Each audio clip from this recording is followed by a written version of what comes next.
Updated March 22, 2019, 11 hours 32 minutes and 0 seconds. The winners wore the expressions of losers. So did the losers. Only Alex Rance, the Richmond defender whose season had come to a stop an hour or so after it began when his knee crumpled beneath him, had a convincing smile. "I'm in a great team with a great culture, so I don't have too much to be sad about," Rance told a TV Boundary Line reporter moments after the siren signalled Richmond's 33-point win over Carlton.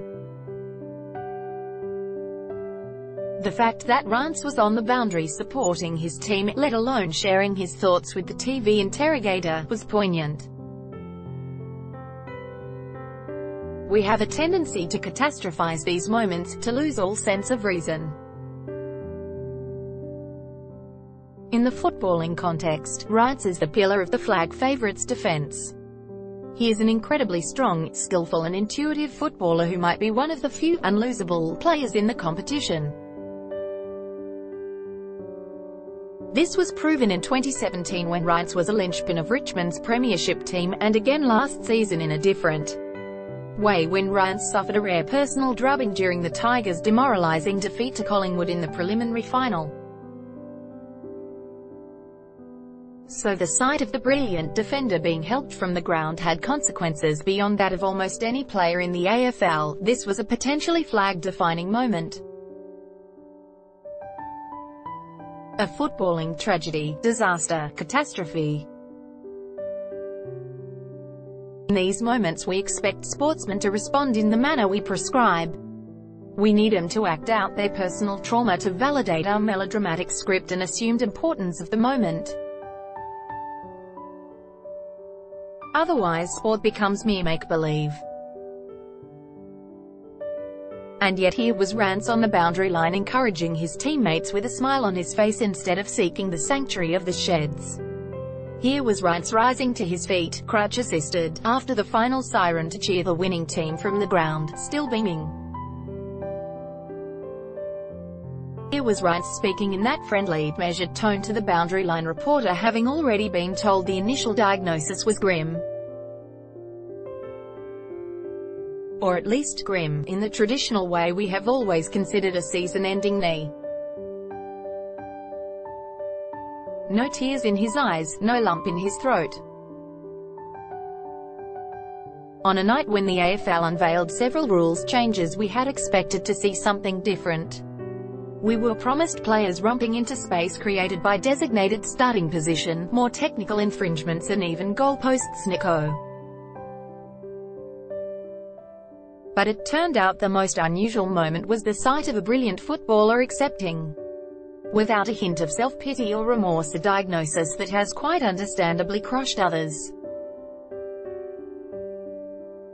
Maybe this wasn't surprising to those who know Rance. He is reportedly a committed Christian with a worldly outlook who has hinted more than once that he would walk away from the game at the peak of his career to explore life's other options. Regardless, Rance's injury, and the sanguine manner in which he accepted his fate, were the talking points of a season opener that only lived up to its billing if you had observed the fixture that has had a habit of disappointing in recent years. This anticlimax was not that particularly surprising.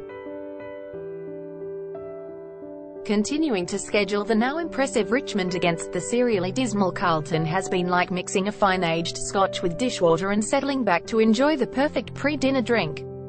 Disappointment is guaranteed. Thursday night's iteration provided an unusual but still routinely unsatisfying variation on the new well-worn opening night theme: Richmond wins, Carlton loses, and everyone looks forward to Friday night. In this case, Richmond's victory was not convincing enough to hail a clear-cut premiership favourite, particularly given Rance's injury. But nor was Carlton's so-so performance good enough to suggest its young team had come of age, or poor enough to predict the Blues would add to their impressive collection of kitchen cutlery.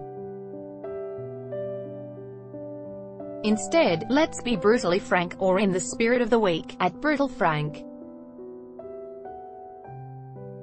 If the AFL's opening game had been a female footballer, it would have been mercilessly trolled. scrappy skills, low scoring despite the new rules and even allowing for a short-lived Carlton fight back, an inevitably lopsided result. The Blues scored just 1 point in the first quarter. Even those troglodytes who were triggered by the sight of Carlton's AFLW star Taylor Harris daring to kick the ball with incredible athleticism would have agreed this was a far more offensive Blues performance. The first round of the AFL season is traditionally about selling hope, an essential element in a competition where, if the draft salary cap cycle works perfectly, fans will have to wait 18 years between premierships. In this case, Carlton might hope that a decent fight back and an inflated 34-point margin provide hope that it will not always rely so heavily on the incredible efforts of its Herculean midfielder Patrick Cripps. Richmond might hope that losing Rance in the first round at least gives it the chance to groom a replacement over the season, as the Western Bulldogs did in 2016 when they lost captain Bob Murphy in the early going. Premiership rivals will wish Rance no ill, while privately hoping his absence makes the Tigers more gettable, and their own chances of glory are greater. The rest of us will marvel at Rance's resilience and spirit and hope the rest of the season provides much better entertainment than the first installment. The first round AFL action and all the week's other big sports stories will be discussed in detail on Offsiders at 10 a.m. Sunday on ABC TV. Topics: Australian Football League, Sport, Melbourne 3000 first posted March 22, 2019 0 hours 36 minutes and 17 seconds.